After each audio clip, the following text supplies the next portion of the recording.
Bonsoir et bienvenue pour cette première édition de l'Esprit des Lettres, première édition de l'année 2011 que je vous souhaite excellente et pleine de livres d'ailleurs, comme dans cette librairie de la Procure qui nous accueille en coproduction pour cette émission avec Le Jour du Seigneur et KTO. Et ce soir, je vous invite à une sorte de plongée dans des eaux profondes, à la manière de spéléologues qui parfois descendent très bas pour découvrir des rivières souterraines, des lacs souterrains qui donnent naissance à des sources vives. Et nos trois invités, à leur manière, ont réalisé cette plongée profonde dans des eaux spirituelles qui ont donné naissance et qui nourrissent encore des vies et aussi des œuvres littéraires. Première plongée ce soir avec Catherine Chalier, bonsoir. Bonsoir. Alors vous publiez au Seuil Le désir de conversion et c'est justement une sorte d'introspection sur l'acte même de conversion. Et alors on découvre à cette lecture que intimement et parfois même chez le non-croyant, la présence de Dieu, en tout cas les mystiques le disent, la présence de Dieu est là. Et la conversion est une sorte de retour à Dieu, redécouverte de quelque chose qui est en soi. Vous l'illustrez, vous l'analysez, et puis vous le racontez à travers 5 itinéraires de grandes personnalités qui ont vécu ces conversions au XXe siècle, juives et chrétiennes. C'est très touchant. Nous aurons ensuite, dans la même veine avec Claude Tello, bonsoir. Bonsoir. Donc un livre sur un homme, un itinéraire aussi, un prêtre, un jésuite qui était très connu, François Varillon, qui a été notamment une grande vedette dans les années 50-60 et qui était une sorte de passeur de Dieu, je dirais presque pour suivre l'image, un sourcier, quelqu'un qui savait puiser, il avait donné sa vie à Dieu, mais il savait aussi transmettre ce sens de Dieu. Vous sous-titrez d'ailleurs l'ouvrage « L'éveilleur spirituel », donc nous en parlerons tout à l'heure. Et nous terminerons avec Jean-Claude Hellin, bonsoir. Donc vous co-éditez avec Chantal Labre un ouvrage « L'empreinte culturelle de la Bible », qui est une sorte de très grande fresque sur 5 siècles quasiment de vie littéraire européenne, donc du XVIe siècle à aujourd'hui. Et on découvre que, justement, comme source d'inspiration de cette littérature que l'on croit souvent très loin de Dieu, eh bien, il y a la Bible comme une sorte d'eau dormante, gisement presque inépuisable d'inspiration. Alors, nous allons bien sûr revenir sur tous ces sujets, mais avant, nous allons retrouver François Maillot, remonter en quelque sorte à la surface, mais ça n'est pas superficiel avec lui, puisqu'il nous présente l'actualité du libraire.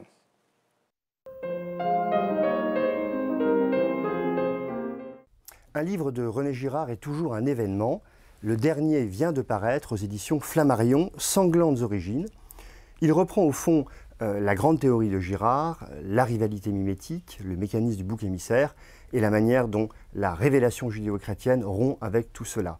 L'originalité du livre réside sans doute dans le fait que, ici, Girard dialogue avec 3 anthropologues. L'éditeur Flammarion a eu l'excellente idée de traduire, en même temps qu'il publie ce livre, le livre de Raymond Schwager, « Avons-nous besoin d'un bouc émissaire ?» C'est au fond la première fois que, dans le champ de la théologie, la pensée de René Girard est instaurée, est installée et commentée.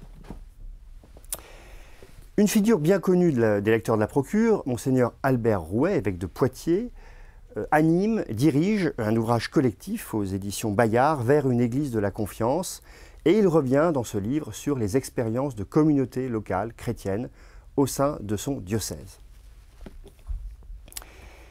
Autre figure attachante et lointaine géographiquement, Monseigneur Emmanuel Lafont, ancien curé de Soweto, c'est le titre du livre. Au fond, c'est l'expérience de ce prêtre qui a été curé de ce township à Johannesburg, en Afrique du Sud, au moment de l'apartheid. C'est donc évidemment un témoignage de premier ordre et extrêmement intéressant. Dans un genre tout à fait différent, puisqu'il s'agit finalement d'un commentaire de liturgie, Marguerite Léna, grande pédagogue, belle philosophe, publie chez Le Thielleux Une plus secrète lumière, avec la photographe Roselyne de Féraudy. C'est, avec des textes d'une très grande pénétration, d'une très grande profondeur, un véritable petit cadeau de rencontre avec le Christ. Vous connaissez le père Cassingena Trévedi qui revient toujours chez Hatzelem, son éditeur, avec un très beau petit texte poétique de la théologie. Le père Cassingena nous explique au fond que la théologie, ce n'est pas une science aride, mais c'est une poésie de rencontre avec Dieu et avec l'Eucharistie. Je vous conseille les pages finales sur Claudel et Teilhard de Chardin. C'est vraiment une cure d'altitude littéraire. Et puis je voudrais finir avec 2 outils indispensables publiés par les éditions du Cerf. Et tout d'abord, lire les Pères de l'Église dans la collection Sources chrétiennes. C'est au fond une magistrale introduction aux Pères de l'Église et une manière de s'initier à cette superbe collection de patristiques qui est véritablement un trésor intellectuel de l'humanité. Et enfin, cette anthologie des mystiques rénants. Vous retrouverez des textes Descartes, de Toller, de Suzeau. C'est présenté par Marianne Vanier. C'est véritablement remarquable. N'hésitez pas à vous plonger dans ce qui est effectivement l'apogée de la théologie mystique occidentale. Catherine Chalier, vous donc publiez au Seuil Le désir de conversion, un titre un peu énigmatique qui porte donc sur des expériences, une analyse de ce qu'est la conversion et sur des expériences, des itinéraires de conversion. Alors, est-ce qu'il n'y a pas un peu une mode en ce moment? Le thème de la conversion, au fond, se porte bien, des gens qui reviennent à Dieu. Il y a quelque chose de ça dans le pourquoi de votre ouvrage? Non, pas du tout. Je pense que c'est un sujet qui m'importe depuis de très longues années et il ne s'agit pas de revenir à Dieu, justement. Dans ces itinéraires qui sont décrits, c'est des itinéraires longs, patients, qui traversent un siècle, le XXe, porté donc par des événements assez effroyables et qui, chacun à leur façon, très différente, en effet, rencontrent Dieu ou du moins pressentent sa proximité. Pourquoi vous avez ressenti le besoin de faire ce livre aujourd'hui, donc effectivement sur ces itinéraires du XXe siècle? D'abord parce que souvent, lorsqu'on est philosophe, comme c'est mon cas, on s'aperçoit qu'il y a une grande séparation qui est faite entre la philosophie et la spiritualité. Or, la spiritualité, on peut la comprendre comme l'idée d'un accès à la vérité qui exige, pour qu'on y ait accès, justement, tout un travail sur soi-même et que les deux vont de pair. Et d'ailleurs, vous le développez, il y a une partie sur la conversion presque philosophique. Conversion oui. De toute façon, c'est un thème philosophique très ancien. Les anciens Grecs parlaient de la conversion dans un sens philosophique, l'épistrophée. C'est-à-dire, justement, l'âme étant sur terre éloignée de Dieu, mais éloignée surtout du bien, parce que Dieu, ce n'était pas tellement le mot qu'on prononçait alors, mais aspirant, désirant, retourner vers ce bien originel, entrevu, mais perdu. Or, ce qui m'intéresse aussi de montrer, avec la conversion qui prend source dans la Bible, qu'elle soit juive ou qu'elle soit chrétienne, c'est que ce n'est pas simplement un retour, mais c'est aussi un advenir, c'est aussi un changement de condition, et c'est aussi donc tout un chemin qui ne fait pas du tout fi des singularités des personnes. Et dites-moi, un thème comme ça aujourd'hui, il est boudé en philosophie, le thème de la conversion. Je ne sais pas s'il est boudé, il peut être connu sous son aspect philosophique. Par exemple, Michel Foucault a donné des conférences au Collège de France où il en parlait, mais dans la philosophie actuelle, il n'y a pas cette idée, en effet, du lien entre ce travail sur soi pour accéder à la vérité et la vérité, et ça pour différentes raisons. En tout cas, vous montrez au fond cette cohérence et synthèse qu'il y a entre une conversion d'ordre, je dirais, intellectuelle et philosophique et une conversion beaucoup plus religieuse.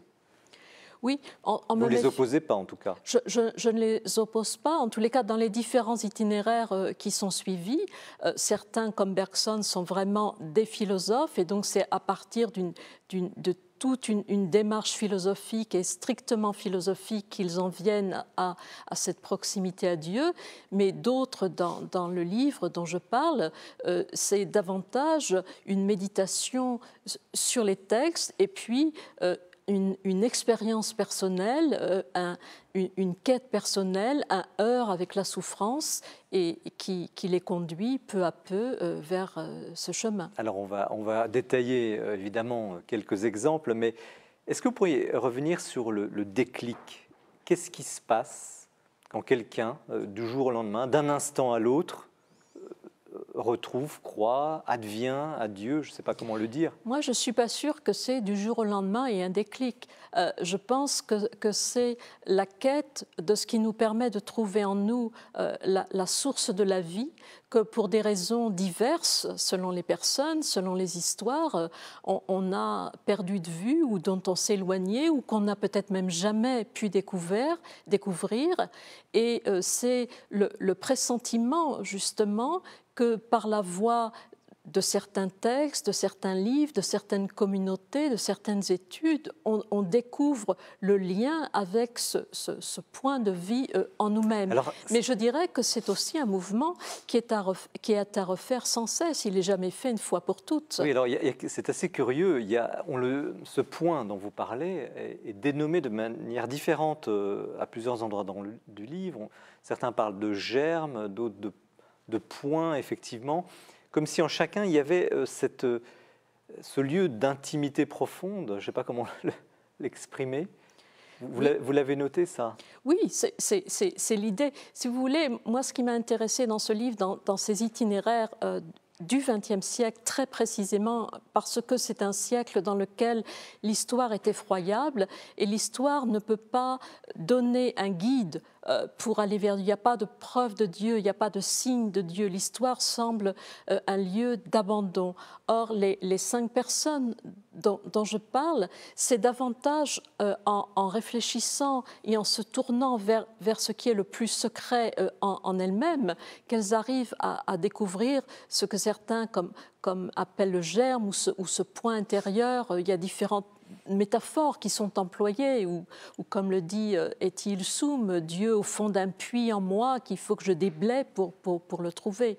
Mais c'est une idée déjà ancienne, parce que cette idée que dans le plus profond se trouve aussi ce qui est le plus haut, c'est une idée ancienne, ce n'est pas une idée du XXe siècle. Alors il y a aussi dans cette partie, en quelque sorte un peu générale, sur cet acte de conversion, une double idée qui semble contradictoire. On a l'impression parfois que c'est Dieu qui attend, et puis on a l'impression à d'autres moments que c'est plutôt une inquiétude, je crois, l'inquiétude fondamentale qui fait que la personne se met en route vers la conversion.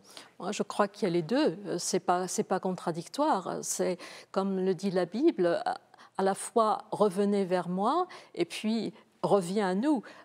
Donc, il y a un double mouvement. Il y a ce double mouvement, ce double mouvement. Et en tous les cas, dans les itinéraires que j'ai suivis, il y a vraiment ce double mouvement. Et c'est pour ça que peut-être que ça existe, des gens qui sont surpris par une grâce immédiate, mais enfin, ce n'est pas cela que j'ai étudié. Claude Tello, vous sentez une contradiction dans cet acte de conversion entre l'appel de Dieu ou au contraire l'inquiétude profonde de la personne, ou est-ce que ça va de pair? Non, je ne crois pas. Je crois que le livre qui est très intéressant montre l'idée de la rencontre. La rencontre entre une certaine attente ressentie comme telle de la part de Dieu et une certaine inquiétude de la part de l'homme, et l'inquiétude étant nourrie, je crois que Madame le dit très bien, nourrie par le XXe siècle qui a été tout de même le plus tragique de l'histoire. Non, moi, ce qui m'intéressait, si je peux poser une question, j'ai eu le sentiment, vous parlez, c'est un très beau passage de votre livre, vous parlez du secret, et vous dites le secret de la conversion, c'est d'aller un peu à la rencontre de Dieu qu'on a perdu. Je me suis demandé, est-ce que vous seriez d'accord pour que quelqu'un qui ne va pas en dehors de lui-même, mais réassume sa propre, par exemple, la croyance que ses parents lui ont donnée, pour en faire la sienne propre, est-ce que vous seriez d'accord pour baptiser ça de conversion? Oui, tout à fait, je pense, oui, bien sûr. Oui. Mais ça n'est pas l'extériorité, donc, la conversion. Ce n'est pas aller vers quelque chose que je ne connaissais pas. Pas forcément, non, pas forcément. Justement, je me suis posé la question à propos du secret. Est-ce que c'est le secret qu'on veut garder pour soi? C'est une sorte de pudeur par rapport à la conversion? Qu'est-ce que ça veut dire exactement? Je ne crois pas. Le secret, c'est cette part en nous qui est ce lieu de cette rencontre. Quand le prophète Ézéchiel dit au chapitre 18, les âmes des hommes et les âmes des enfants par rapport au Père ne leur appartiennent pas, mais m'appartiennent à moi. Oui. Et donc ce que j'appelle secret, c'est justement ce qui est inappropriable par quiconque, et en particulier par des parents, et qui est aussi le lieu de notre liberté et le lieu de la réponse possible que nous donnons à un appel. Donc ce n'est pas une cachotterie, bien entendu. Et ce n'est pas forcément quelque chose que la personne elle-même pourrait dire de façon explicite. C'est ce à partir de quoi elle aime, elle vit, elle désire, et qui est aussi parfois tout à fait secret pour elle-même. Pourquoi avez-vous limité, si je puis dire, votre quête au judaïsme et au christianisme? D'abord parce que c'est ce que je connais le mieux. Et puis ensuite, il y a sûrement eu d'autres itinéraires au XXe siècle, bien entendu, mais ça m'intéressait beaucoup de voir ce lien entre ces deux religions qui sont malgré tout, qui ont un lien très, très particulier. Alors avant d'entrer dans les itinéraires assez rapidement, parce qu'il faut lire le livre, qui est vraiment passionnant.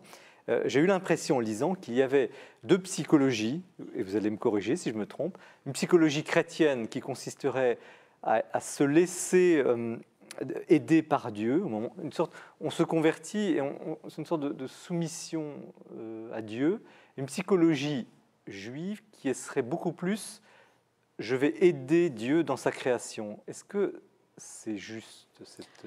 Je ne suis pas sûre, parce que la personne qui représente vraiment toute la conversion vers le christianisme et vers le catholicisme en particulier dans ce livre, et qui est Thomas Merton, ce n'est pas quelqu'un qui se laisse porter, c'est quelqu'un qui combat et qui, après tout un moment de son entrée donc, dans son couvent, et puis retrouve le monde et combat pour le monde et a des relations avec beaucoup de personnes de différentes confessions. C'est pas du tout... Il n'y a pas dans la théologie juive quand même plus de place à la co-création du monde. Le croyant est amené à achever l'œuvre de Dieu, et dans le christianisme, on est un peu plus en retrait, semble-t-il. Ça, je ne sais pas, mais si vous voulez, il me semble que la ligne de partage, elle est surtout, de façon en effet cruciale, c'est le cas de le dire, la place que l'on accorde au Christ ou qu'on ne lui accorde pas. Et dans les différents itinéraires où c'est le judaïsme qui est principal, bien entendu, ça n'existe pas. Jean-Claude Helleslein, vous voyez cette différence de psychologie entre un monde chrétien et un monde juif? Pas trop, non.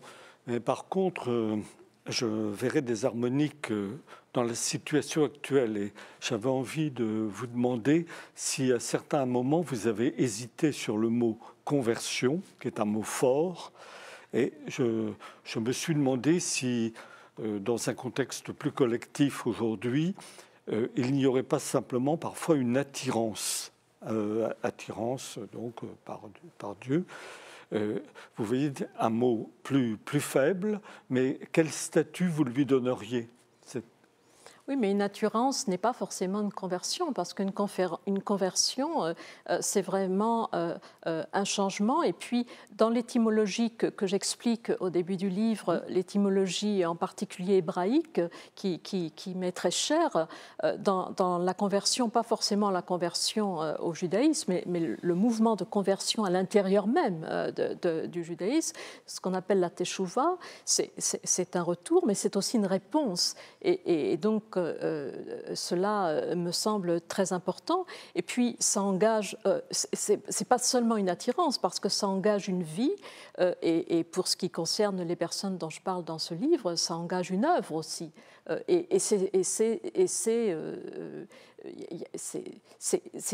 Dorénavant, c'est un advenir qui justement ne revient pas en arrière. Et quand il s'agit du bien, par exemple, philosophique, est-ce que ce n'est pas quand même, on est attiré par les rayons du soleil divin?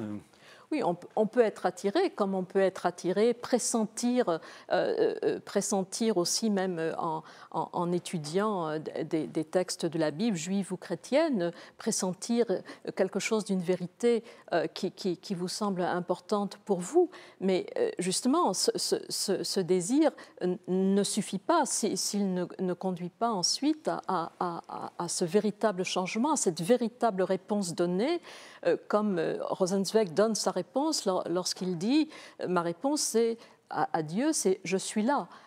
Et donc cette réponse, elle est quand même plus forte qu'une simple Alors justement, référence. Franz Rosenzweig, justement, a failli se convertir, il est juif, il a failli se convertir au catholicisme, quasiment à la veille de son baptême, et puis il s'arrête. Il s'arrête. Vous allez nous dire pourquoi. Et il y a aussi Henri Bergson, le philosophe, qui, pareil, on a l'impression qu'il arrive à la porte et il s'arrête. Alors, il retrouve d'ailleurs leur foi à ce moment-là. Il y a 2 cas donc, sur les 5 où on a frôlé le christianisme, on s'arrête. Oui, alors c'est pour des raisons différentes. Oui, bien sûr.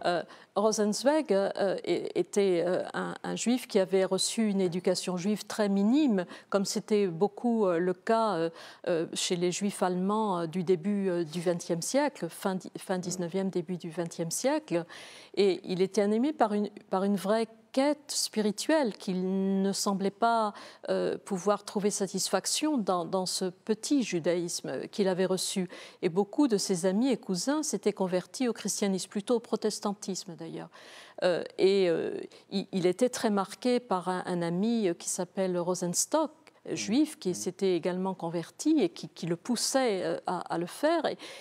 Et en fait, il a passé l'été qui précède cette conversion éventuelle dans un état de grande tension, de grande souffrance, comme si peut-être il était en train de se forcer à faire quelque chose qui ne lui convenait pas du tout. En tout état de cause, il a décidé à l'automne s'il se convertissait, au moins que ça soit comme juif, et donc d'aller passer les grandes fêtes religieuses d'automne, c'est-à-dire Rosh Hashanah et Kippour, dans une synagogue. C'est là qu'il retrouve. Oui, et alors ce qui est très émouvant, justement, ce qu'il retrouve, parce qu'il ne sait pas encore beaucoup de choses sur le judaïsme, mais ce qui l'émeut profondément, j'insiste sur le mot émouvoir, c'est le peuple en prière. Et dans cette rencontre, il sort et il dit ensuite à ses amis qui attendent qu'il va se convertir, il dit c'est inutile, c'est impossible. C'est inutile, c'est impossible. Et à partir de ce moment-là, eh bien, il décide donc de revenir vraiment à un judaïsme qu'il va se mettre à étudier, qu'il va se mettre à transmettre. Mais c'est l'émotion qui l'a porté à ça, qu'il a. Oui, alors c'est intéressant parce que moi je crois qu'en fait, dans les conversions qui sont étudiées, sauf un peu différemment peut-être pour Bergson, mais ce n'est pas un contenu intellectuel, c'est aussi cette quête d'une vérité, et comme dit Rosenzweig, d'une vérité que je puisse vérifier par ma vie. Et c'est ça la conversion, comment on peut vérifier la vérité par sa propre vie. Et la rencontre du peuple en prière est extrêmement importante pour lui, parce que ce peuple, c'est aussi celui qui est porteur à travers l'histoire, de façon fidèle ou infidèle, de toute une pensée, de toute une parole, et il rencontre cette force, et c'est quelque chose qui est absolument fondamental. Jean-Claude Esselin, est-ce que ce n'est pas une dimension, l'émotion religieuse, est-ce que ce n'est pas une dimension qu'on a fini par perdre dans des approches peut-être trop intellectuelles de la religion, de la foi? Oui. Vous qui avez travaillé sur la littérature, l'émotion, oui, justement. Oui, c'est sûr que nous avons probablement perdu la dimension de l'émotion et de la sensation aussi en religion. C'est toute une redécouverte. Et de la reconnaissance aussi de la part juste à cette émotion. Mais je rebondis un peu sur ce que vient de dire Catherine Chalier.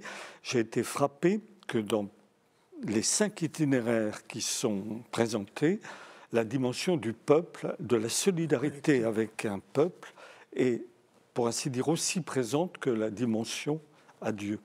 C'est très frappant pour, évidemment, Etty Hillesum.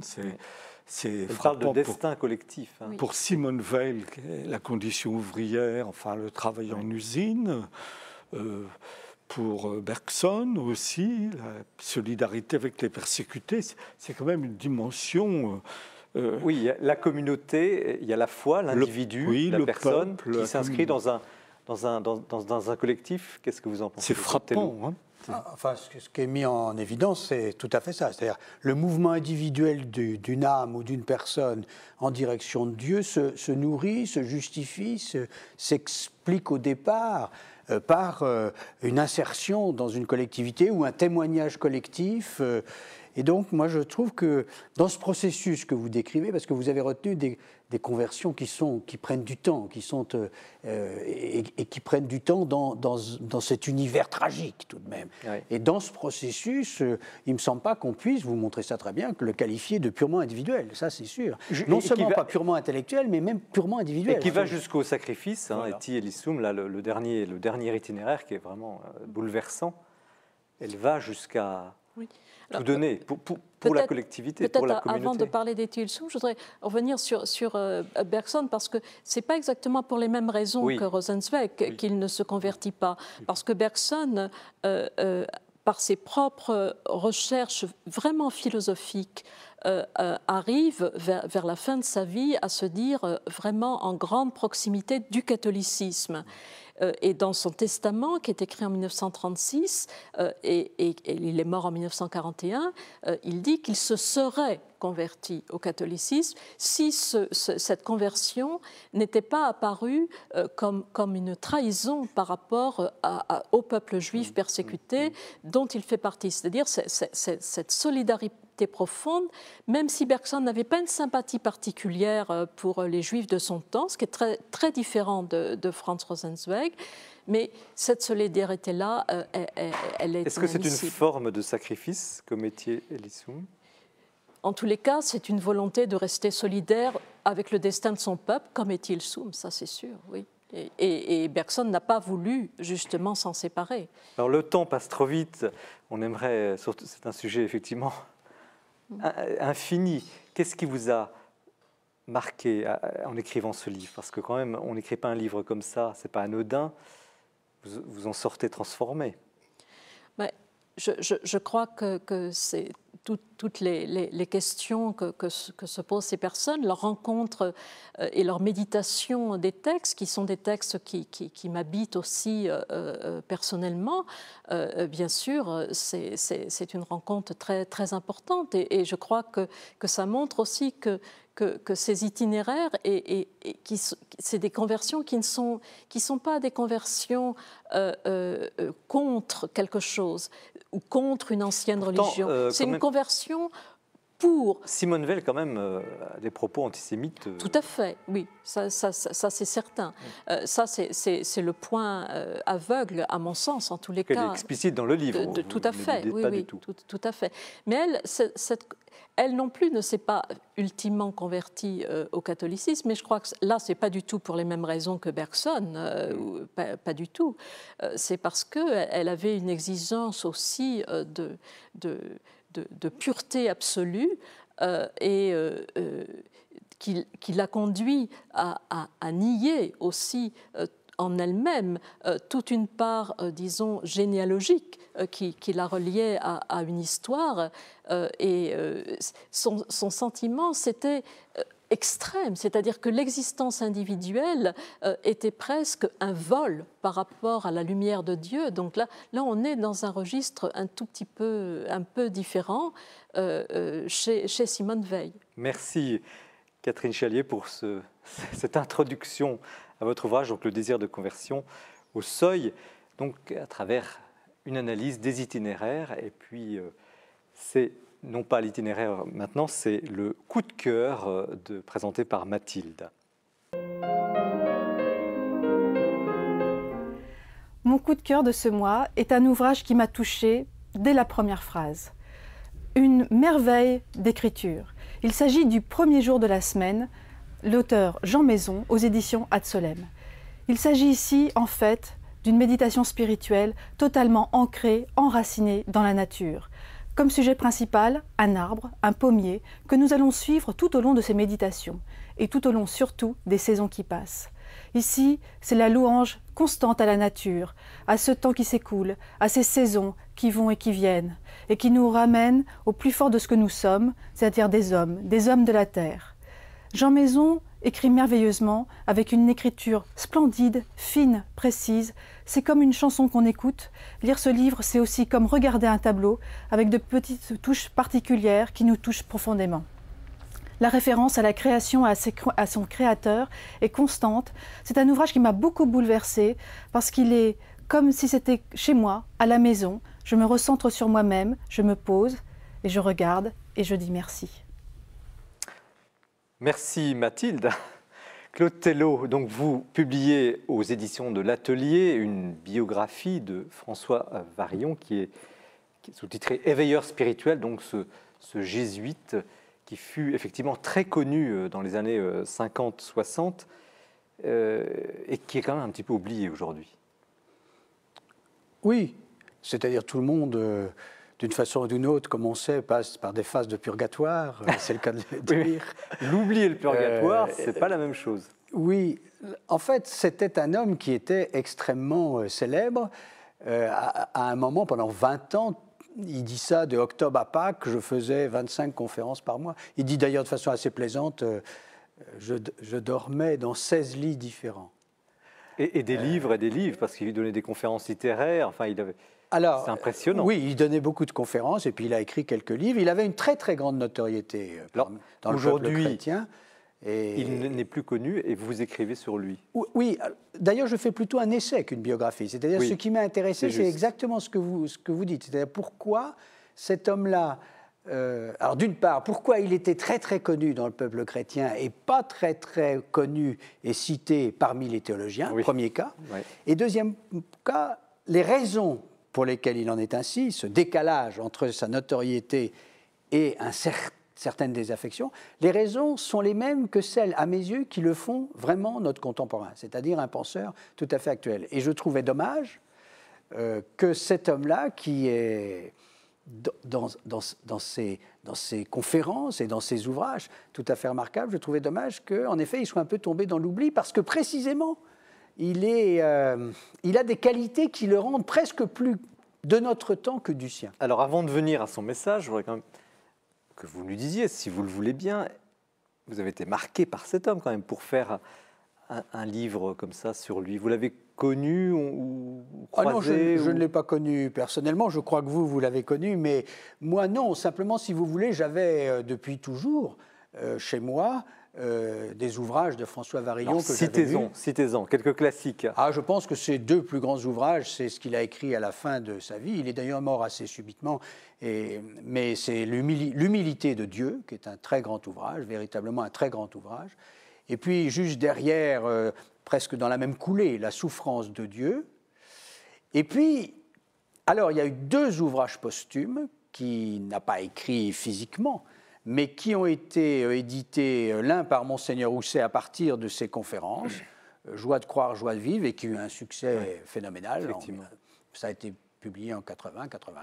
Se vend toujours d'ailleurs. Et puis, il y a eu, quelque temps avant sa mort, il avait donné des entretiens à Charles Ellinger, et il y a eu un livre qui est un livre alors plus de sa vie, un livre plus de paroles, où il dit ce qu'il pense, qu'il a vécu, etc., qui s'appelle « Beauté du monde et souffrance des hommes », et qui, là aussi, a eu un assez grand succès. Donc vous avez été marqué par sa lecture? Oui, moi j'avais été marqué par la lecture de ces deux grands livres, en particulier « L'humilité de Dieu » et « La souffrance de Dieu ». Jean-Claude Esselin, vous l'avez connu, vous? Je l'ai connu un peu, oui, dans les années 65. Et quel souvenir avez-vous de lui? Eh bien, d'un homme qui était à la fois un théologien et un littéraire, exactement ce que M. Tello étudie, un très grand amour de la littérature, des lettres et des arts, et dont il faisait une sorte de synthèse avec les données de la théologie sans faire une théologie pure et abstraite, si nous voulons être un peu Alors, c'est faire ressortir les choses. Quel était justement son message, sa théologie? Non, je crois que ce qui est sa caractéristique, et c'est pour ça qu'il est de notre temps, enfin, il en a deux, mais la première, pour embrayer tout de suite sur ce que vient de dire M. Esselin, il utilisait la culture, qu'il avait immense en effet, littéraire, artistique, musique, donc la culture au sens classique du terme. Il utilisait la culture, non seulement pour illustrer des raisonnements théologiques, ce que tout le monde fait, mais ce qui est original chez lui, c'est qu'il prélevait dans la culture de quoi nourrir ses propres conceptions théologiques. Autrement dit, il faisait remonter de la culture une pensée et une expression théologique. Et du coup, la culture n'était pas simplement illustrer sa pensée théologique. La culture nourrissait sa pensée théologique. Et ça, c'est tout à fait extraordinaire. Il le dit en particulier de la musique. Par exemple, à un moment, il dit cette chose extraordinaire, de Dieu est excès d'amour. Bon, ça, c'est une de ses grandes théories. Bon, mais il y en a d'autres. Mais ce qu'il dit, c'est la musique m'a suggéré ce mystère. Alors là, vous voyez le mouvement de la pensée. Vous voyez le mouvement du théologien tout à fait original. La musique m'a suggéré ce mystère et je l'exprime comme ça. Mais il le vivait plus qu'intellectuellement, parce que vous relatez ce fait, il s'interdit de jouer Wagner, c'est un pianiste. De jouer du piano. Du piano. Il s'interdit d'avoir un piano chez lui. En disant, car je dois me désintoxiquer. Oui. Alors ça c'est parce que cet homme-là, qui était un homme qui avait le grand amour de la culture et une immense culture, il a toujours été tenté, notamment comme jeune homme, mais même après, de mettre la culture au plus haut. Et du coup, il s'est posé à lui un problème qu'il a résolu d'une façon assez radicale en disant « la culture que j'aime tellement ne peut pas être un absolu ». Il a cette phrase d'ailleurs extraordinaire « puisqu'il faut être prêt à renoncer à sa vie, a fortiori, on peut renoncer à l'art ». Catherine Chalier, qu'est-ce que vous en pensez? C'est un peu le débat qu'on avait tout à l'heure sur approche philosophique, approche religieuse, culture et théologie. À un moment donné, il faut choisir? Moi, je ne pense pas, parce qu'il me semble que dans la culture, dans la littérature en particulier ou dans la peinture, il y a aussi des richesses immenses. Et puis, en fait, parfois même, je ne sais pas, un vers d'un poème peut venir nous toucher, faire vibrer en nous un point de nous-mêmes qui n'a pas été touché par ailleurs par un grand discours théologique. Et pouvez-vous concevoir qu'un homme de foi s'interdise ou se limite dans cette sensibilité culturelle?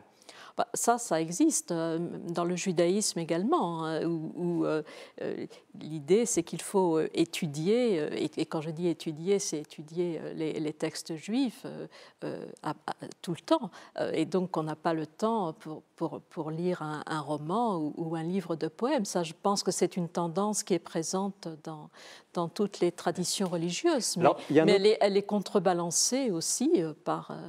oui. Et souvent quand même parce que le bagage entre la culture religieuse et la culture au sens plus profane du terme n'est pas du tout le même. Alors il y a un autre aspect que vous soulignez, la culture, ce Dieu excès d'amour, c'est ce Dieu paradoxal. Est-ce que vous pourriez nous éclairer un peu sur ce thème qui, semble-t-il, est un des grands éléments de François? Oui, j'ai essayé Varillon. dans le livre puisque Varillon n'est plus tellement connu, j'ai essayé en plus de montrer sa originalité, de résumer les grands axes de sa pensée. Et un des grands axes, un des trois grands axes que j'ai vus et que je présente, est celui que vous venez de dire. C'est-à-dire, il considère qu'au premier chef, Dieu est paradoxe. Il a même cette phrase qui est assez frappante et qui tout de suite met de plein pied dans sa pensée. Il dit « Tout discours qui n'est pas paradoxal sur Dieu est suspect ». Alors, est-ce qu'on peut donner un exemple ou faire voir un paradoxe? L'idée, si vous voulez, il rejoint comme ça toute la grande tradition des mystiques, c'est-à-dire Dieu est à la fois immense, contenu par rien, et en même temps, il est tout petit puisqu'il est dans ton cœur. Ça, c'est ce que dit Silésius. Dieu est à la fois dans le temps, et il n'est pas du tout dans le temps. Le grand paradoxe, on trouve aussi Kierkegaard, le grand paradoxe consiste à en quelque sorte, Dieu qui n'est pas dans le temps, rentre dans le temps par l'incarnation. Bon. Donc l'idée que Dieu est paradoxe, c'est une idée que partagent beaucoup de gens. Ce que dit Varillon, c'est un peu plus que ça. Il dit « tout ce qui n'est pas paradoxe ne peut pas parler vraiment de Dieu ». Ça, c'est plus fort. Catherine Chalier, qu'est-ce que vous en pensez de ça? Parce qu'on n'est pas loin du judaïsme, là. Oui, c'est-à-dire, je pense qu'une théologie qui est une théologie qui affirme un savoir sur Dieu, c'est une théologie difficile à accepter, parce que c'est quand même à ce moment-là notre esprit qui prétend, par sa capacité intellectuelle, cerner Dieu, définir Dieu. Et personnellement, je pense que c'est tout à fait impossible, et qu'un discours positif sur Dieu est un discours qui doit être dédié, qui doit être questionné. Je suis tout à fait d'accord avec cette idée de paradoxe qui est mise en avant. Jean-Claude Esselin, dans la littérature, on est justement dans le monde du paradoxe. C'est un moyen d'exprimer Dieu ou d'autres choses, bien entendu. Oui, alors justement, dans la littérature, les contradictions et le côté irrationnel de l'être humain ne gênent pas. Tandis qu'en philosophie ou en théologie, ce sont des disciplines qui ont quand même une ambition rationnelle. Bon, c'est un effort de la raison. Nous avons une théologie plutôt rationnelle. Et dès qu'on est dans le domaine de la littérature, on n'est pas du tout gêné par les contradictions, les fautes, enfin tout ce qui fait le terrain humain en général. Donc j'ai beaucoup apprécié le livre de Est-ce qu'il n'en jouait pas un peu quand même trop, François Varillon, du paradoxe? Ça lui a coûté cher, non? Ah, qu'est-ce que ça lui a coûté? Je ne sais pas, parce que, si vous voulez, moi je crois que c'est vrai tout de même que... Par exemple, il a une assez belle phrase, il dit à un moment... en Dieu coexistent en dialoguant les contraires. Et ça non seulement ça ne coûte pas de dire ça, mais c'est ce que dit Madame exactement, c'est-à-dire on ne peut pas prétendre cerner Dieu, Varillon dirait ça très bien, on ne peut pas cerner Dieu, comme vous l'avez. Il pense qu'on peut l'approcher et que la seule façon de l'approcher, c'est de produire un discours paradoxal et d'avoir une pensée paradoxale. Alors, qu'est-ce que c'est qu'un paradoxe? Ce n'est pas simplement une affirmation et son contraire. Un paradoxe, c'est le fait que cette affirmation et son contraire se nourrissent l'une l'autre, sont causes l'une de l'autre. Ça, c'est assez riche comme conception. C'est-à-dire, par exemple, on voit bien l'abaissement de Jésus-Christ dans le grand hymne aux Philippiens, l'abaissement de Jésus-Christ, l'anéantissement, et le grand hymne dit après, c'est pourquoi Dieu l'a élevé à la gloire. Et donc, il y a à la fois l'abaissement total de Dieu ou de Jésus-Christ, et en même temps la gloire, mais ce qui est important, c'est le c'est pourquoi. La gloire vient de l'abaissement. Et donc le paradoxe que Varillon déploie, ce n'est pas simplement la coexistence de deux contraires, qui en seraient en somme contraires à la logique mathématique, par exemple. Le paradoxe, c'est deux propositions qui en effet sont opposées, mais qui se nourrissent l'une l'autre. Est-ce que ce n'est pas cette insistance justement sur l'humilité de Dieu, ou ces paradoxes poussés à l'extrême qui lui ont valu quand même une certaine suspicion dans le monde théologique? Non, ça je ne crois pas. Je crois que je pense que l'insistance mise sur la culture comme source de sa pensée, qui moi, je pense, le rend très actuel, mais qui du coup met la philosophie à côté de cela et non pas prééminente sur ce point. Donc ça, je crois que c'est un premier point d'originalité du père qui, par rapport aux théologiens un peu habituels, qui donne plutôt à la philosophie une place éminente, bon, c'est un premier point. Et le deuxième point, c'est que c'était tout de même un vulgarisateur, si je puis dire. Moi, j'ai plutôt dit le mot passeur, parce que je pense que... Vous l'exprimez très bien. Et du coup, si vous voulez, quand vous êtes à la frontière d'un domaine, même si vous suivez bien le domaine, les gens du domaine vous regardent un peu bizarrement, parce que vous êtes obligé de traduire ce que dit le domaine, et du coup un peu de le trahir aux yeux des spécialistes. Vous comprenez? Oui. Et alors c'est plutôt comme ça que les gens se sont dit, mais finalement, bon, il explique aux autres, mais il n'est pas au cœur de la discipline, vous voyez? Il n'est pas l'universitaire. C'est plutôt ça, je trouve. Oh, l'universitaire, en tout cas, par exemple, il ne faisait pas de sa vie des recherches théologiques. C'était pas sa vie. Sa vie, c'était de faire des conférences à tout le peuple chrétien.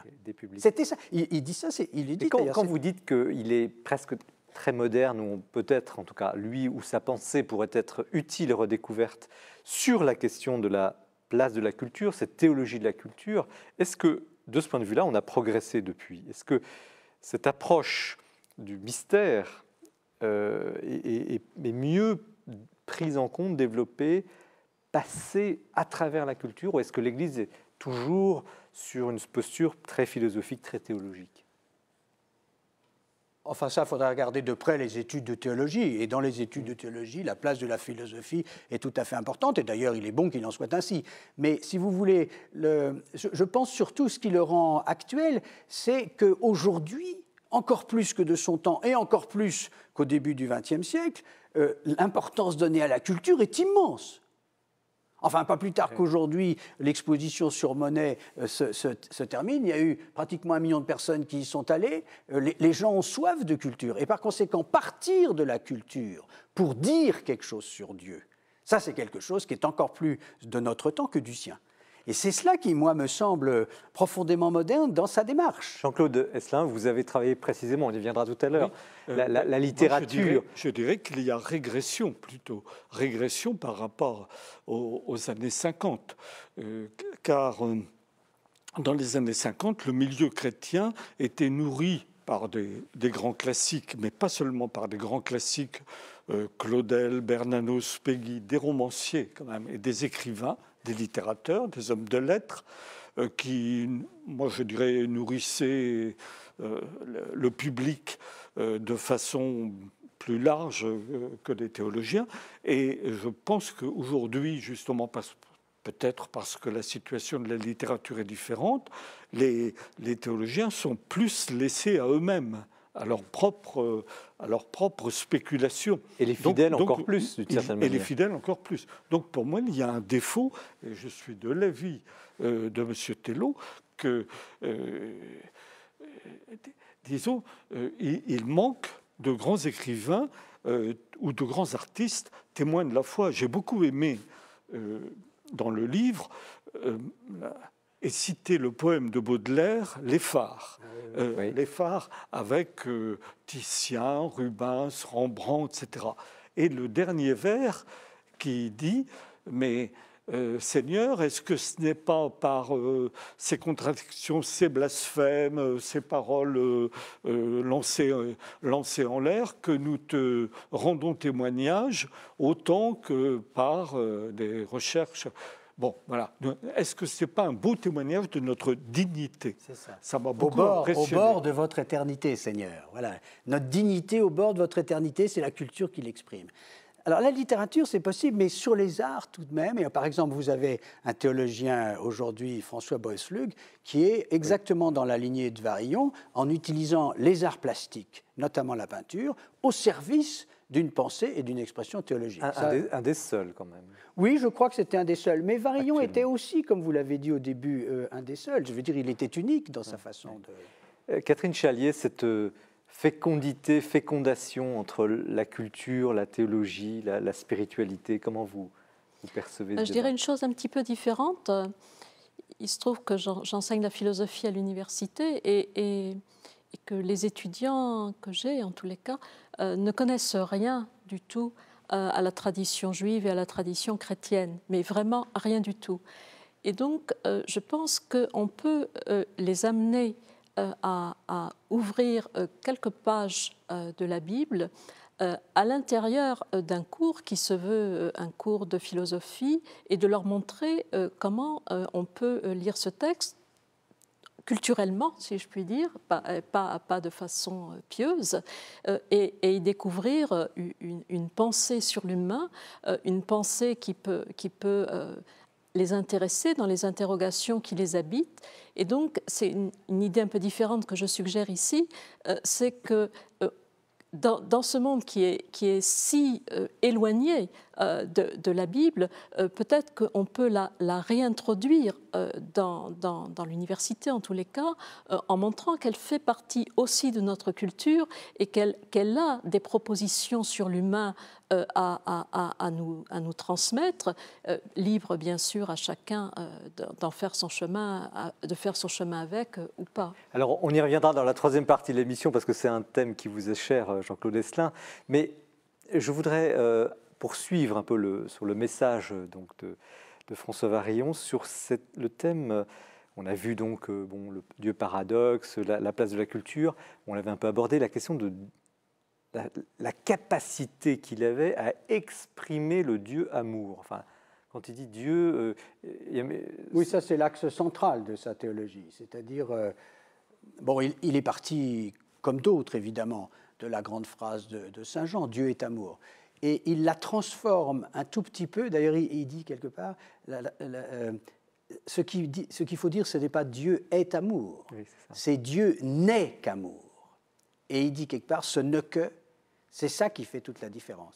D'ailleurs, de ce point de vue, c'est assez intéressant, parce que c'est un homme qui se voulait et qui était orthodoxe, je veux dire, il était dans la pensée orthodoxe. La catholicité orthodoxe. Oui. Et en même temps, il a su insister de façon originale sur un certain nombre de points, par exemple, ce ne que. Parce que, et alors, moi, la chose qui est la plus frappante de ce point de vue, c'est que si vous dites, quand François Varillon dit « Dieu n'est qu'amour », il identifie donc Dieu et amour, et il dit à ce moment-là tous les attributs habituels de Dieu, c'est à l'amour qu'il faut les donner. Et ça, c'est là où je trouve il réussit le mieux. C'est-à-dire, ça fait des décennies, des siècles, on dit Dieu est tout-puissant, Dieu est impassible, Dieu est ceci. Il dit non.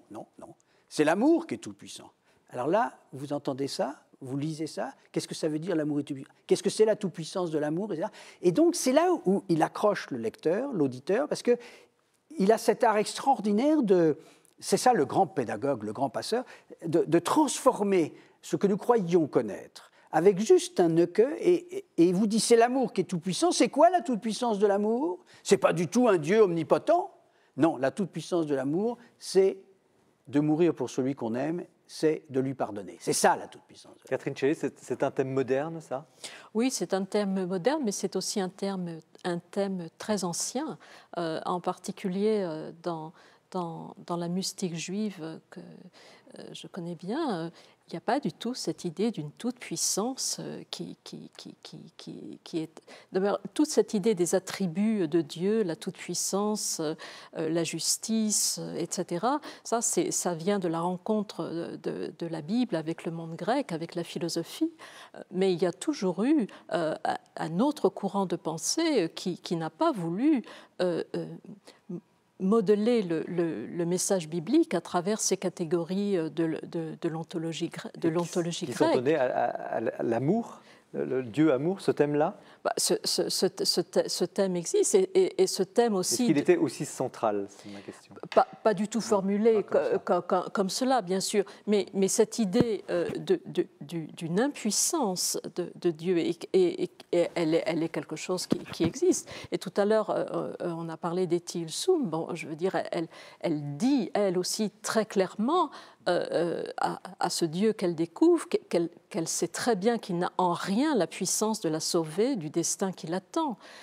Et donc, l'idée d'un Dieu sans puissance, en tous les cas, beaucoup de gens au XXe siècle l'ont tout à fait découvert. Dieu qui aime, quand on traverse bien sûr le XXe siècle, mais même aujourd'hui, des situations très difficiles, c'est parfois insupportable d'entendre cela. Oui, mais enfin, moi, j'aime pas trop prononcer le mot amour parce qu'il faut être un peu discrète sur ce mot, me semble-t-il. Mais c'est l'idée, malgré tout, de la possibilité de continuer, je crois en tous les cas, de s'adresser à et de se dire que sa parole est écoutée. Je crois que ça, c'était ce que disait Ethil Soum, et moi, je verrais l'amour dans cette fragilité-là. Othello? Oui, je pense qu'une des choses les plus intéressantes chez Varillon, c'est qu'il a fait l'effort de ne pas se contenter de prononcer le mot amour, fût-ce à travers l'expression « Dieu n'est qu'amour ». qui était son expression favorite, pour essayer de définir alors qu'est-ce que l'on devait penser du contenu de cet amour. Et c'est là qu'il tombe sur l'humilité de Dieu. Il dit un amour qui ne serait pas l'expression d'une humilité. Et puis surtout, alors là, ça rejoint, je pense, certaines des conversions que vous avez étudiées, un amour qui ferait l'impasse sur une certaine souffrance.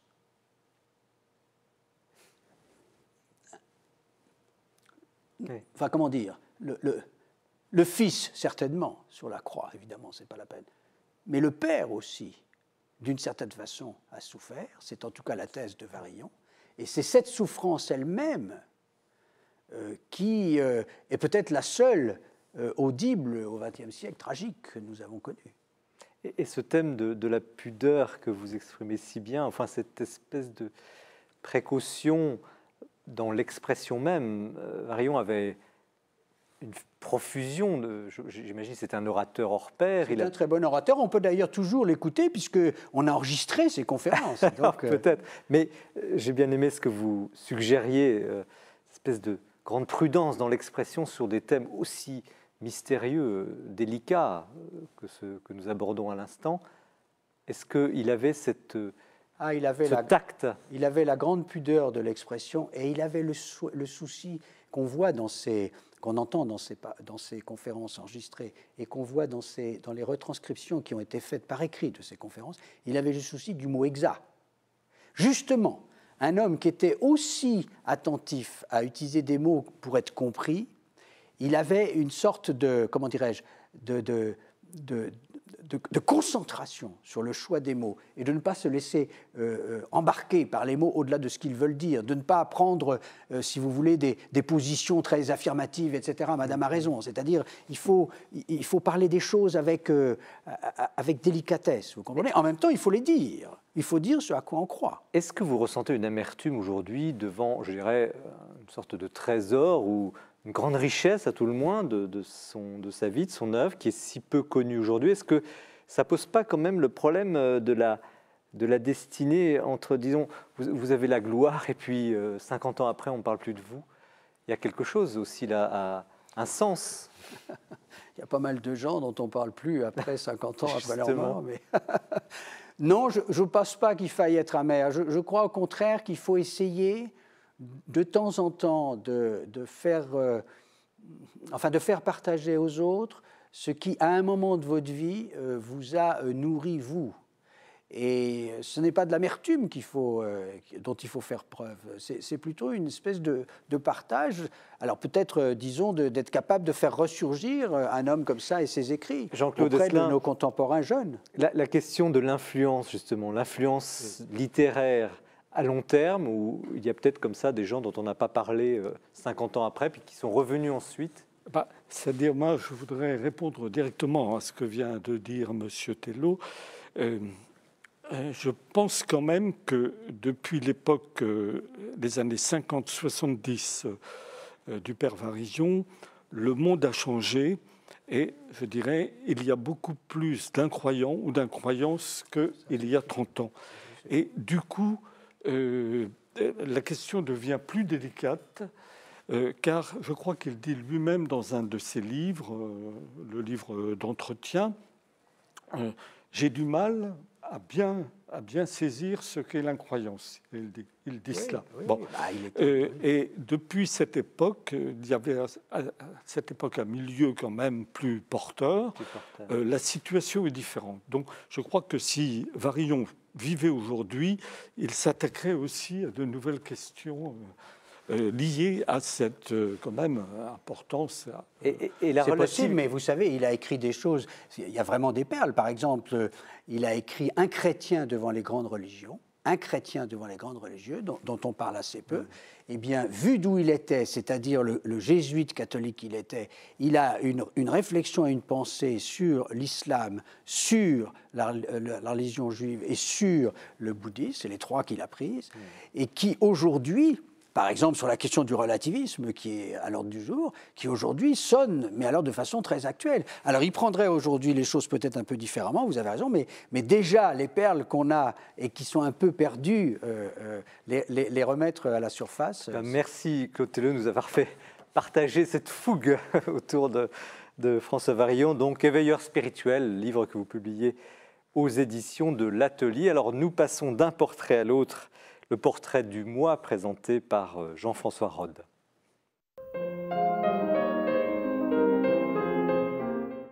L'actualité me pousse à vous parler d'un des plus grands théologiens français actuels, Joseph Moin, qui a écrit dans les études du mois de janvier consacré à la justice un article piquant sur les femmes et l'avenir de l'Église. Joseph Moin est jésuite, c'est un vieux monsieur maintenant parce qu'il est né en 1915, mais tout à fait alerte et je peux vous dire d'une intelligence extrêmement vive. Il a enseigné la théologie toute sa vie, surtout à Paris, il a dirigé la grande revue Recherche de sciences religieuses et il a écrit des livres très importants. Je commence par La plus belle histoire de Dieu, sur le thème du monothéisme. Comment est venue l'idée du Dieu unique? Un spécialiste de la Mésopotamie, Jean Bottero, parle des sources anciennes. Marc-Alain Waknin aborde la question à partir de la Torah et Joseph Moin traite la question à partir de l'expérience de la résurrection de Jésus et du Nouveau Testament. Ce livre a eu un énorme succès lorsqu'il est paru, un succès mérité parce qu'il est bourré de science et d'intelligence. Les œuvres théologiques majeures de Joseph Moin sont publiées au Cerf dans la collection Cogitatio Filii.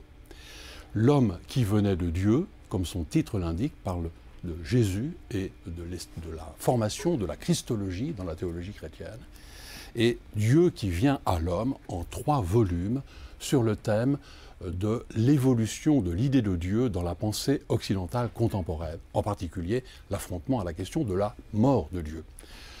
Dire que ces livres sont faciles à lire ne serait pas vrai.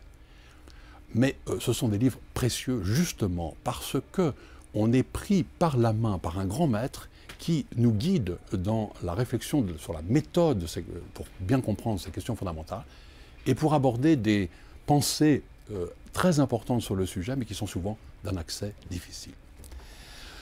Mais le Père Moin a fait aussi des livres plus simples, plus faciles, d'un abord immédiat, mais toujours sur des questions fondamentales, c'est sa caractéristique. Par exemple, il a fait la rémission des péchés. Il a traité aussi la question de la Trinité par des entretiens avec Marc Le Boucher qui s'appelle « Les 3 visiteurs ». Et enfin, je cite des méditations spirituelles sur Pâques, l'évangile de la résurrection. Je termine par le livre qu'il vient de publier qui s'appelle « Croire quand même ». Ce sont des conversations sur le présent et l'avenir du catholicisme. Là encore, il traite la question au fond, bien au-delà des clans qui se forment sur ces sujets. Les constats sans complaisance qu'il fait, la critique du fonctionnement ecclésial, l'appel à la réforme irriteront sûrement les conservateurs. Mais il ramène toujours aussi à la grande tradition qu'il connaît parfaitement et qu'il interprète en expert. En fait, il ne cherche pas à plaire aux uns ou aux autres. Il essaie de dire au plus juste ce qu'il pense et ce qu'il croit pour nous inviter à faire chacun ce travail pour notre propre compte. Et ce qui impressionne au fil des pages, c'est son attachement personnel extrêmement profond et toujours renouvelé au Christ et à son évangile. Merci Jean-François Rode. Dernière partie de cette émission, donc avec Jean-Claude Esselin qui produit et édite chez Armand Collin l'empreinte culturelle de la Bible, donc une très vaste fresque de la littérature depuis le XVIe siècle jusqu'à aujourd'hui. Et sur cette littérature inspirée, plus ou moins, mais plutôt plus que moins, semble-t-il, par la Bible. Et je commence par la fin, en quelque sorte, de votre ouvrage, et je cite une question très problématique qui est un peu polémique même. Vous écrivez « Il n'y a plus pour ces générations, donc les générations d'aujourd'hui, il n'y a plus pour ces générations d'accès à la tradition, et en particulier à la tradition biblique. Ce qu'ont voulu ignorer les maîtres des années 68, légers et cyniques, qui décrètent la tradition obsolète pour leurs enfants, tandis qu'eux-mêmes, formés par elles-mêmes, par cette tradition, en profitent encore. » Donc là, c'est une charge contre ceux qui ont été nourris par une tradition religieuse, biblique, et qui aujourd'hui ont en quelque sorte peut-être coupé l'héritage pour les jeunes générations?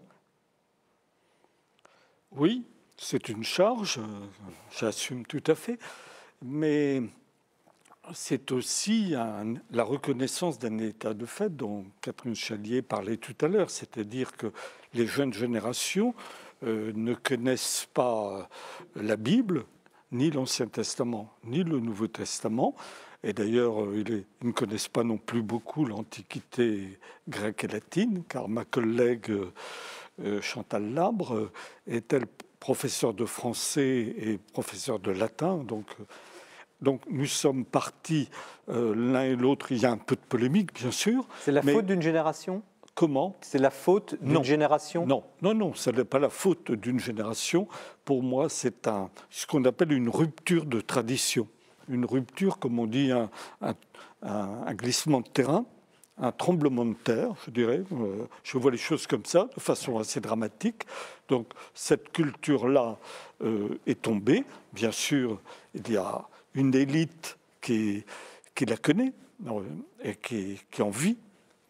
Mais elle n'est plus connue au niveau du collège et même peut-être du lycée secondaire. Mais en tout cas, pas entre 10 ans et 13 ans, elle est complètement inconnue. Et vous lancez un appel dans le livre, justement, pour que l'école reprenne en main la question religieuse au sens...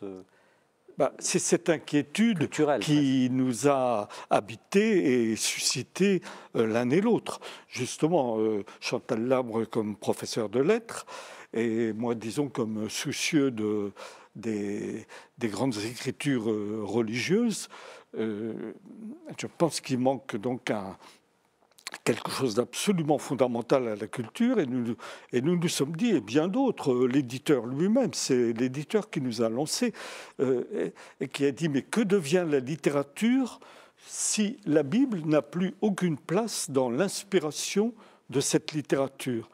Est-ce que s'il manque des parapets aussi importants, que devient la littérature? Est-ce qu'il n'y a pas une sorte, moi ce que j'appelle de fondation, qu'on l'accepte ou qu'on la refuse, on peut très bien la refuser, mais une sorte de fondation hors de laquelle peut-être la littérature deviendrait un peu superficielle. Alors, vous avez pris votre échelle de spéléologue et vous avez descendu dans les fondations. C'est ça. Et vous racontez 5 siècles, au fond, de littérature inspirée.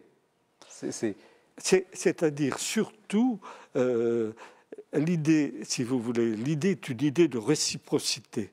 C'est qu'avec la littérature, on peut approcher beaucoup de questions et une certaine vérité de soi-même, de son époque, grâce à la littérature, au roman, au dernier roman, etc. Et d'autre part, pour moi, les Écritures saintes, la Bible, ce qu'on appelle la Bible, ce sont des œuvres littéraires. On doit dire les Écritures, car ce sont des livres, 80 livres ou 70 livres, peu importe selon les traditions, mais le livre de Job, c'est de la littérature. Le livre de Jonas, c'est de la littérature. L'histoire de David, c'est aussi de la littérature. La Genèse, c'est de la littérature. Et les évangiles sont aussi de la littérature. Il y a des genres littéraires différents, prophétiques, sapientiels, narratifs et législatifs. Et Paul Ricoeur disait, selon le genre littéraire que l'on utilise, la figure de Dieu n'est pas la même. Si on utilise la figure de discours des écrits de sagesse, la figure de Dieu n'est pas la même que si c'est la figure de Dieu des prophètes ou du législateur de Moïse. Catherine Chalier, la Bible comme littérature, vous êtes d'accord? Oui et non. Parce que, sans doute, ce sont des auteurs divers qui ont écrit ces livres, mais il y a une unité d'inspiration. Et surtout, ce qui me semble intéressant, c'est que ces livres, à l'intérieur de la tradition juive que je connais bien, mais aussi chrétienne, je sais, ces livres ont inspiré la pensée, ont inspiré la vie ont été la source de méditation sans cesse renouvelée. C'est-à-dire que ce langage biblique, c'est un langage qui porte des significations bien au-delà de la lettre. Ça, votre émission s'appelle l'esprit, la lettre justement. Je crois que si on présente simplement comme de la littérature, on manque peut-être cette idée que la langue biblique, la langue est inspirante et si nous savons l'interroger, elle révèle des possibilités de signification toujours nouvelles. Et moi, je crois, si je peux me permettre, que c'est ça qu'il faut faire retrouver. Parce que ces significations toujours nouvelles à retrouver à partir de nos interrogations d'hommes et de femmes du XXIe siècle ou de jeunes gens du XXIe siècle, ces questions posées à ce texte a des possibilités de répondre. Mais si on ne l'interroge pas, ce qui arrive, et ce qui est le cas, il ne répond pas. Jean-Claude Esselin, oui. Je suis entièrement d'accord avec ce que vient de dire. Parce qu'il y a quand même une question, je rebondis sur ce que vous disiez. Vous parlez de la Bible, vous dites la Bible comme littérature, la Bible comme élément éminent d'inspiration d'écrivains, mais de quoi parle-t-on? Qu'est-ce que la Bible? Est-ce que c'est la parole de Dieu ou est-ce que c'est un recueil de mythes, de prophètes? Alors, pour moi, la Bible, c'est la parole de Dieu exprimée par des hommes. Mais notre sujet, à vrai dire, malgré ce petit fervorino, là, ce que je viens de dire sur la Bible, notre sujet, c'était plutôt la littérature. Ce n'était pas le sujet religieux d'abord, c'était la chose littéraire, inspirée par la Bible, peut-être de façon subliminal. Bon. Nous y arrivons, mais justement, mais avant de détailler, de dérouler justement cette histoire de la littérature, enfin un grand trait, je voulais vous entendre sur cette précision. Au fond, la Bible, parce que ça revient souvent, comment est-elle utilisée en quelque sorte dans cet ouvrage? Je vais vous dire comment je vois les choses. Alors, pour moi, il y a un premier mouvement qui est la parole de Dieu sous ses différentes formes. Première inspiration, qui est donc la Bible. Ancien et Nouveau Testament. Et puis, une fois que c'est lancé en terre, ça repart, ça inspire des générations d'hommes. Vous avez parlé de l'esprit. Bon. Et alors, à ce moment-là, la Bible, pour moi, est jetée dans les cultures. Je ne parle pas d'une lecture d'abord religieuse. La Bible est jetée en terre, elle est jetée dans les cultures, et tant qu'elle n'est pas reçue dans des cultures, elle reste comme un corps étranger dans les cultures. À vrai dire, ce n'est pas moi qui ai dit ça, je reprends ça à un autre théologien jésuite lui aussi, Danielou, qui disait ça. Tant que le christianisme ou la Bible n'est pas rentrée dans des cultures et reprise, et j'insiste, par des romanciers, par des hommes de théâtre, des comiques, si vous voulez, bon, etc., des satiristes, eh bien, elle ne déploie pas toutes ses possibilités. Mais elle peut être aussi... C'est à nous de jouer. C'est à nous de jouer. Elle peut être aussi éjectée. Parce qu'on est quand même, quand on arrive à la fin de votre livre, il y a des siècles d'or où la Bible est vraiment intégrée au plus profond de la culture, et puis aujourd'hui, où quand même, on a l'impression que vous cherchez quand même les auteurs qui s'inspireraient de la Bible. C'est vrai, mais je ne perds pas mon sang-froid. Ou plutôt, nous n'avons pas perdu notre sang-froid avec Chantal Labre. Alors qu'avez-vous découvert justement? Voilà, non, nous sommes partis de cette impression, le fait que la Bible n'était plus présente dans la littérature toute récente, dans les romanciers d'après 1950. Nous sommes partis de cette impression. Mais d'abord, peu à peu, en regardant davantage d'exemples, on a cru constater qu'elle était plus présente que nous ne croyons, sous des formes différentes. Évidemment, pas sous des formes religieuses, ni sous des formes canoniques admises par la synagogue ou par l'Église, tout à fait d'accord, ou par les croyants,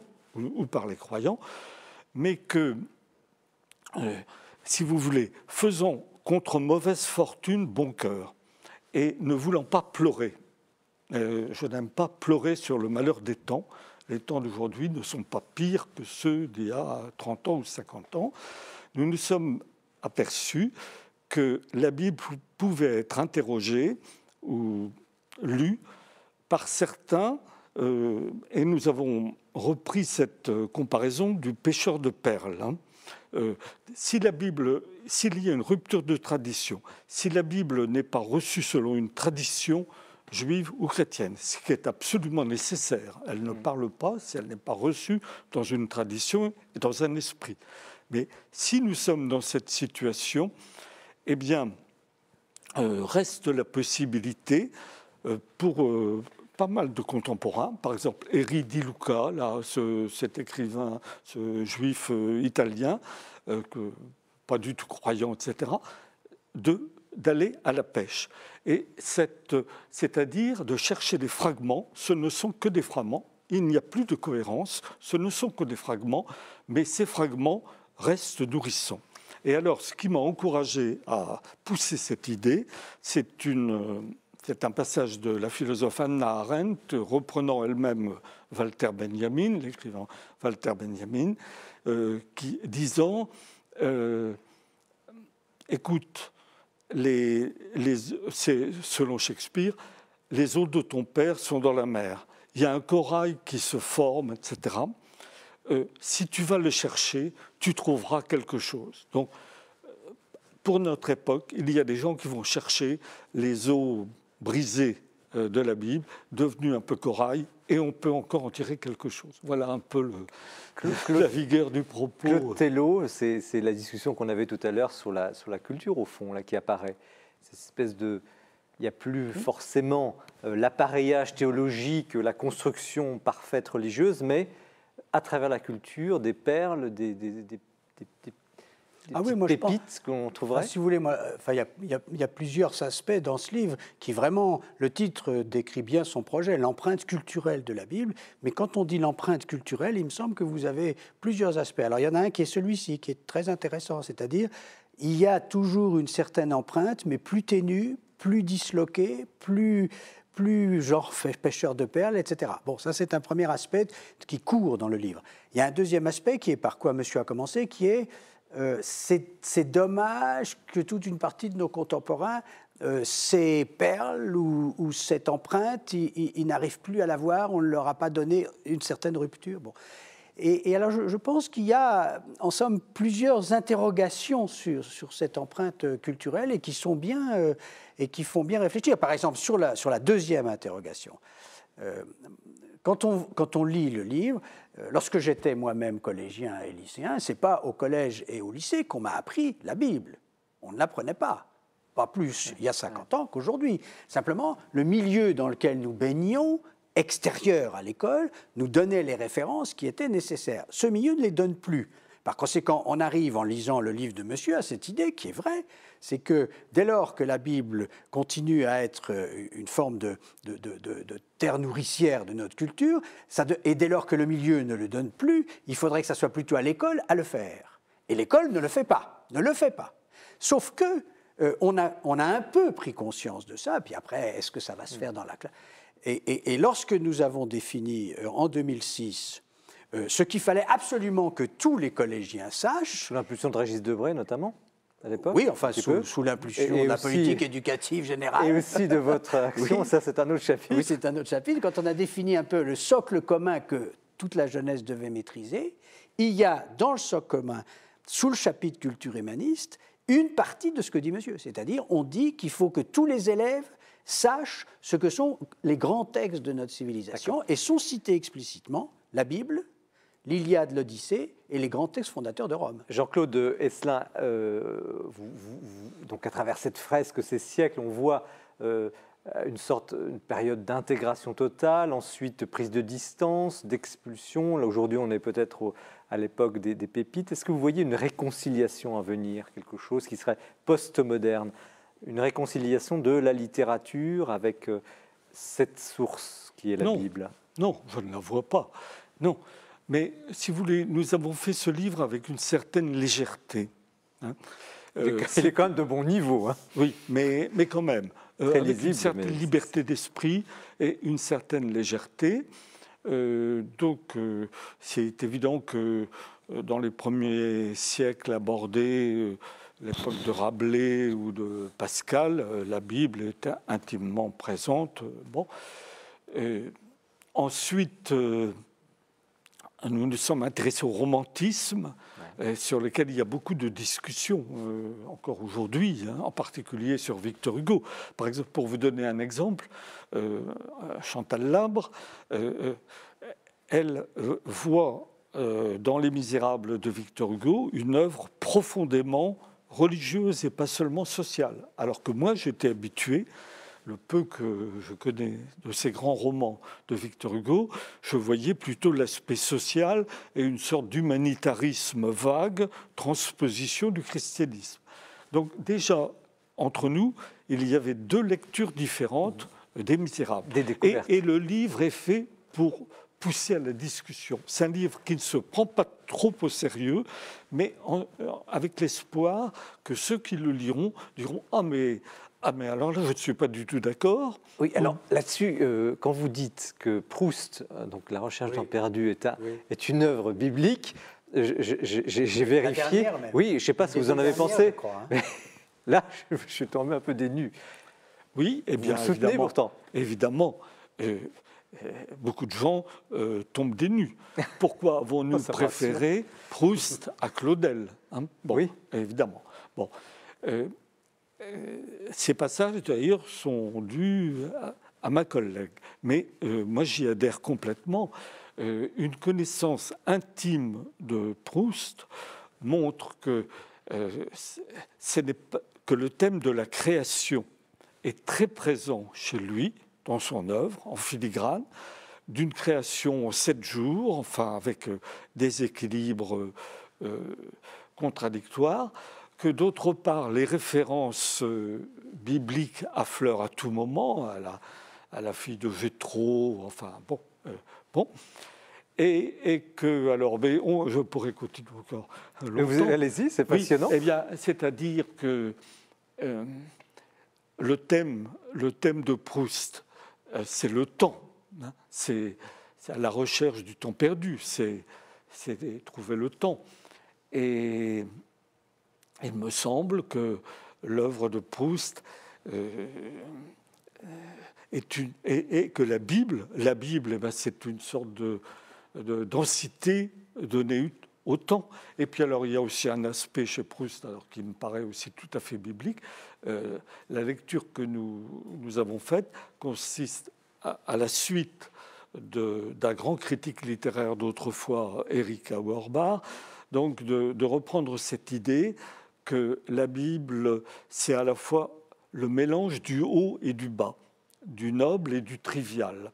Eh bien, on pourrait dire que dans l'œuvre de Proust aussi, il y a un mélange du noble et du trivial. C'est à la fois la haute aristocratie et c'est Françoise dans sa cuisine.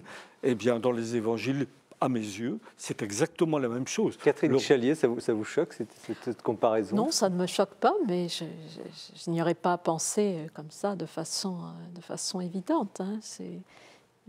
Mais moi, je m'interrogeais un peu par rapport aux jeunes générations, même si on leur montre cela, au fond, je crois que ça pourra éventuellement les intéresser, mais comme beaucoup de choses intéressent, c'est-à-dire pendant un petit moment, et après, ça sera fini. Et donc, je crois que transmettre la Bible, c'est quand même autre chose. C'est aussi la transmettre comme ce qui nous fait vivre, comme une parole, au fond, qui vient, qui s'adresse à nous, qui attend notre réponse et qui nous engage sur un chemin particulier. Et donc, s'il n'y a pas de témoin de cette parole, on peut faire tous les cours culturels que l'on veut. Je crois que ça ne servira pas beaucoup. Bon, alors il faut aller au plus profond d'un mot quand même. Si vous voulez, ce livre ne cherche pas le savoir. Moi, ce qui m'inquiète, c'est l'incroyance. C'est la diffusion de l'athéisme dont vous parlez dans votre livre. Vous-même, vous avez quelques pages, vous posez la question, des pages qui m'ont beaucoup intéressé, peut-on parler parfois de conversion à l'athéisme? Donc j'ai trouvé que, après, je suis entièrement d'accord avec ce que vous avez dit sur la parole de Dieu qui nourrit, mais vous avez senti, vous aussi, cette inquiétude donc la diffusion d'un agnosticisme quand même. Bon, et vous vous posez la question, est-ce que dans certains cas, ne s'agit-il pas de conversion? C'est un peu mon souci le plus profond, un peu peut-être excessif, un peu dramatique chez moi ou chez nous, mais donc alors vous voyez que les liens même ténus ont une valeur dans cette perspective. Et quand il y a volonté de destruction, parce que vous employez le mot à propos aux alentours du XVIIIe siècle, cette entreprise de démolition concertée, finalement du rapport entre le religieux, du texte inspiré et de la littérature ou de la philosophie. Au XVIIIe siècle. Oui, mais est-ce qu'aujourd'hui la question pourrait aussi se poser à la faveur de ce que vous dites? Effectivement, est-ce qu'il n'y a pas aussi une volonté, on pourrait être un peu irénique en disant, bon, très bien, on va l'accéder au texte, mais quand il y a peut-être aussi des gens qui ne veulent pas ou qui combattent profondément, qui combattent intellectuellement ce rapprochement. Oui, oui. Eh bien, les gens combattent ce rapprochement. Et là, je suis d'accord avec Catherine Chalier. Là, ce sont uniquement les témoins de Dieu et ceux qui se nourrissent de lui d'une façon ou d'une autre. Ce sont les reconstructeurs, ceux-là. Alors, il y a un autre aspect dans le livre qui est très frappant. On a l'impression que il y a eu des époques où la théologie était peut-être un peu sombre, noire, je caricature, hein, et la littérature était heureuse. C'est d'ailleurs, je crois que c'est un des thèmes au début du livre, au 16e, 17e. Puis une époque, aujourd'hui, la théologie serait plus rieuse, plus gaie, enfin moins sombre, et la littérature est devenue vraiment peut-être beaucoup plus sombre. Est-ce qu'il y a un parallèle ? Ah, c'est très juste. En fait, le fait est très juste. La théologie, aujourd'hui, évite de trop parler du péché, positive, du péché originel. Elle ne parle plus de prédestination, on ne parle plus de calvinisme, on ne parle plus d'un Dieu qui vous maudit, etc. Donc tout cela a été évacué de la théologie, ce qui la rend d'ailleurs parfois un peu.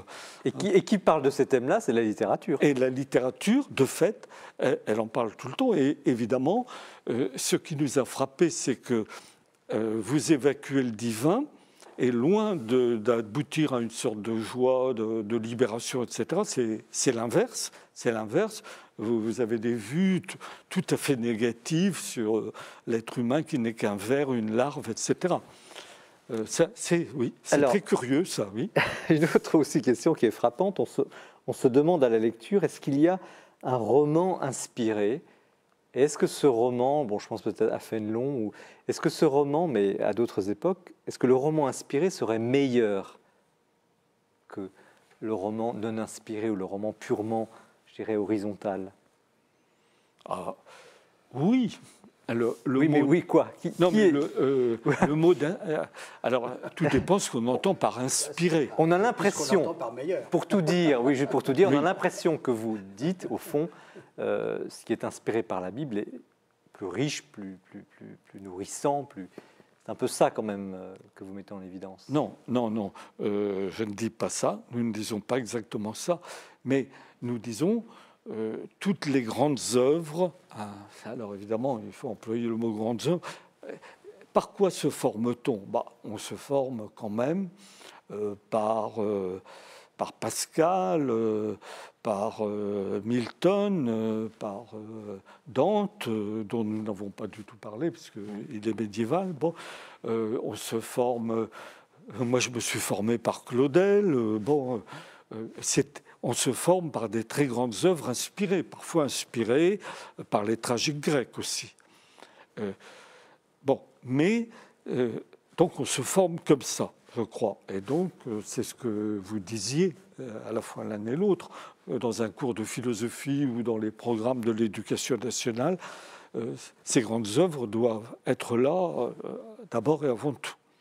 Maintenant, personnellement, pour comprendre mon époque, je m'aide aussi de petits romans dits médiocres. Pourquoi pas ? Je n'ai pas à partager cette attitude aristocratique, et c'est pourquoi nous avons terminé sur de Michel Houellebecq.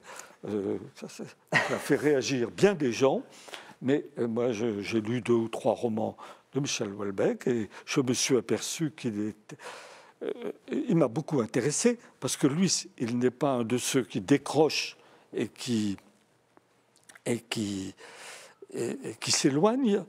Il est de ces gens qui n'arrivent pas à accrocher. Il le dit en toutes lettres, il le dit. Je me suis abonné à des revues religieuses. On sait qu'il a connu le milieu. En tout cas, vos 3 livres ne sont pas médiocres, loin de là. Merci de votre participation à cette émission. Donc Jean-Claude Esselin pour l'empreinte, avec Chantal Labre, l'empreinte culturelle de la Bible chez Armand Collin.